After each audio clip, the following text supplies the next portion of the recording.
Welcome to Epistemics 23, an enlightening interview series organized by the Science Association of Royal College. Today, we are privileged to be engaging in an enlightening conversation with a professor of physics from the physics department of Colombo University, whose career has been intricately intertwined in the realm of physical sciences and academia. She also has done her part of contributions towards physical science by imparting her knowledge to the future minds of science. Without further ado, let's get into the physics department and join Dr. Monika Madhavi, who will be waiting for us.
Good morning, Dr. Monika Madhavi. Thank you for joining with us today. Can you start by telling our audience a bit more about your professional expertise and background? Thank you for having me, Akhil.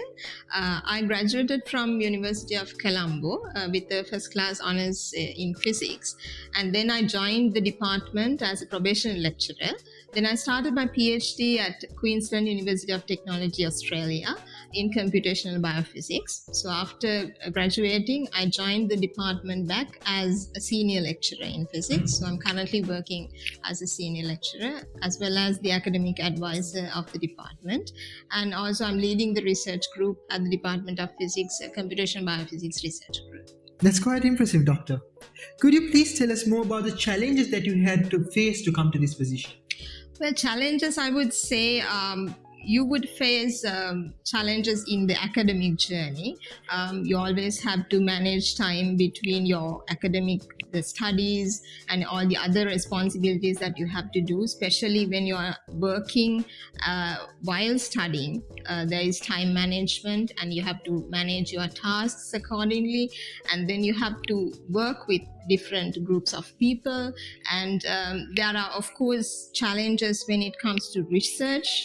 So there are sometimes you feel like things are not going well, especially in research, but you just have to be there and work hard and get through it. Wonderful, Doctor. Wonderful. Now can you explain us about the department, how the inside of the departments are working, and about its legacy? Yeah, Department of Physics, University of Colombo is a 100 years old department, actually 102 years old. So our roots go back to 1921 of the finding of the University of Colombo as the University College, which is the first higher educational institute in Sri Lanka. So initially we did not have the department. There was a physics professor in 1921, and we evolved into a department in 1942 when the University of Colombo is formed. So we are the first department of physics in the Sri Lankan university system, and there are a lot of graduates from this department who went out to other universities to start other physics departments in those universities. So we have been the pioneers of physics education in Sri Lanka so far. That's impressive, madam. Madam, you have worked in this university for quite a long time. Can you please share with us some experience or iconic moments you have found? during this period? We have actually a lot of iconic moments, especially when it comes to achievements of our students, our alumni. So there are brilliant alumni that we have produced so far. To name a few, Professor Sarath Gunapala, you know about them, and Professor Ranga Dias, Professor Vernon Kure. So there are a lot of world-renowned scientists that we have produced. And also in 1921, when we celebrated the centenary of the Department of Physics and the University of Colombo, an asteroid was named after the university. So that asteroid was found by one of alumni scientist, Professor Nalin Samrasinghe, who is an alumni of the Department of Physics. So he contributed to the discovery of that astronomy and named it after the University of Colombo. So I think that was a very proud moment for all of us. Madam, could you briefly describe some of the most significant research findings or projects that have been done by the students of physics department? Yes, I'm glad that you asked that question. We have a lot of research that are currently going on, and we have very active research groups who are world famous research groups. Some of these research groups are world famous research groups. So we have a research group for astronomy and astrophysics, and a few years back they were able to discover an exoplanet. So, that is a planet orbiting another star similar to planet Earth. So they were able to discover that. So that was one of significant things. And then we have a very strong research group in atmospheric physics and lightning physics. So I would say that we are the pioneers in Sri Lanka, and we are a world recognized research group in that field. So we are developing lightning protection systems. So we are constructing them, and we also improve them by introducing new technology to lightning protection systems. So we have patented lightning protection systems that we have developed and deployed to the country as well as to the world. And then we have a very strong material science research group. So material science research group, what they do is they develop new materials, or they characterize existing materials, and they enhance their properties so that it can be matched with the functions that are needed. For example, energy applications, sensing applications, those kind of applications. So we have few patents in that area as well. So recently we developed a material that can purify wastewater out of aluminium waste. So it is waste to treat waste. So we developed that material, and that it got patented.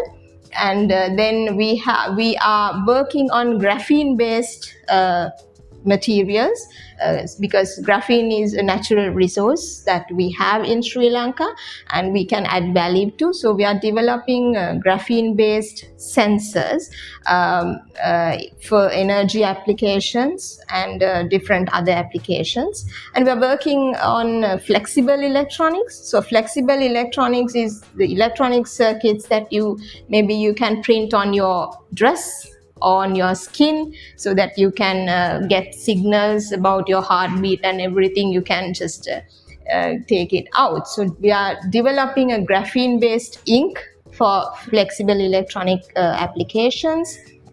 And then we have another group which is strong in spectroscopy and optical instrumentation. We have a very sophisticated Raman spectroscopy lab. So they do material characterization and a lot of spectroscopy based research. And we are also integrating machine learning and AI into these detection processes so that it can be used in applications such as biomedical applications. And we also have a computational physics research group, which I'm also part of. And we are working on computational material science and other computational techniques also. So there, what we do is we computationally try to discover new material for new applications. So for example, like energy applications, better battery performance, things like that, and also maybe superconductivity, that kind of application. So I'm working on biomaterials, that are materials for biomedical applications. So we are in using computational techniques, computational methods to develop materials and also to improve the quality and the function of existing materials. So those are the kind of research that we do at the department. And if if you're interested in working on these areas, you're always welcome to join with the Department of Physics, and you can do your own contribution to the development of science. Incredible, madam. Nowadays, a problem with A-level students that are studying under science section is that they assume that there is no other opportunities if they don't get into the medical faculty or engineering faculty. Ma'am, what do you think about it?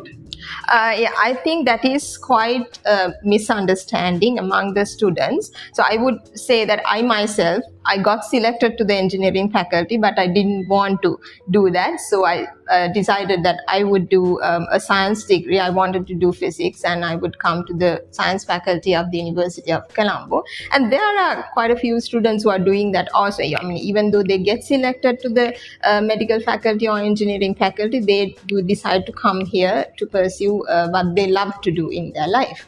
And also, there are a lot of opportunities for science students at a science faculty, like the science faculty of the University of Colombo. So if you do physical science, what we call mathematics stream, as an A-level student, you have the opportunity to get into the science faculty. And we have about 20 undergraduate programs that are being offered for the students, and you can do any of these things. And all these programs are very well designed, and they are quite matched with the industry and the academia, so they are world standard programs. So to name a few that offered from the Department of Physics, we are offering 4 honors degree programs. Their duration is 4 years. So when you get into the first year, from the physical science stream, you have to do applied mathematics as a subject, because that is core to sort of all the sciences. And in addition, you have the opportunity to do computer science also, because I think that is special, because nowadays you cannot do basically anything without computer science. So it's very important that you have good skills in computer science. So all the science faculty graduates get the opportunity to learn computer science. And in addition, you can select another 2 subjects. It could be physics, statistics, pure mathematics, or chemistry. So you can do any 2 subjects that you like. And you have to go through that program for 2 years. Then at the end of 2 years, based on your performance, you can get into an honors degree. So that's a 4-year degree. So we offer, at the Department of Physics, we offer 4 honors degree programs. If I name them, one is honors degree in physics. So we are training mostly experimental physicists through this program. So all these programs, we cover the necessary theoretical background or the basis. We'll offer you all that basis, and then on top of that, we build up skills. So in the physics program, it's mostly experimental physics skills that you will get, and then you can apply those skills in academia. You can go for higher studies, do a Ph.D. in physics, or you can go to the industry and be a scientist. I mean, your job title might not be scientist, but still what scientists do is to solve problems. So you can be in different area, but you will be solving a problem in that area. So we have another honors degree called engineering physics. So that is mostly focused on electronics. So there's a lot of hands-on experience in electronics, robotics, automation. So you get to do all these kind of things. So if you like to do things in that area, then you can do that engineering physics program. And there's another program called computational physics. So it is mostly using computational techniques to solve physics problems. So you get to learn and explore a lot of computational techniques. You get a good grasp of programming, and then you have machine learning, high performance computing, artificial intelligence. So those things you can get the hands-on experience by getting into these programs. So all these three programs, we call them research-oriented honors degree programs. So at the end, you will be doing a research project. So research project is where you create some new knowledge and disseminate it to the world. So that is your own contribution to the scientific world. So you get to do that if you do one of these honors degrees. And we have another honors degree which is industry oriented. That is called electronics and IT. So as the name says, that you get to do a lot of electronics experiments and IT. So you get to learn mobile application development, automation, again robotics, those kind of things you get to learn, and you get to get the hands-on experience.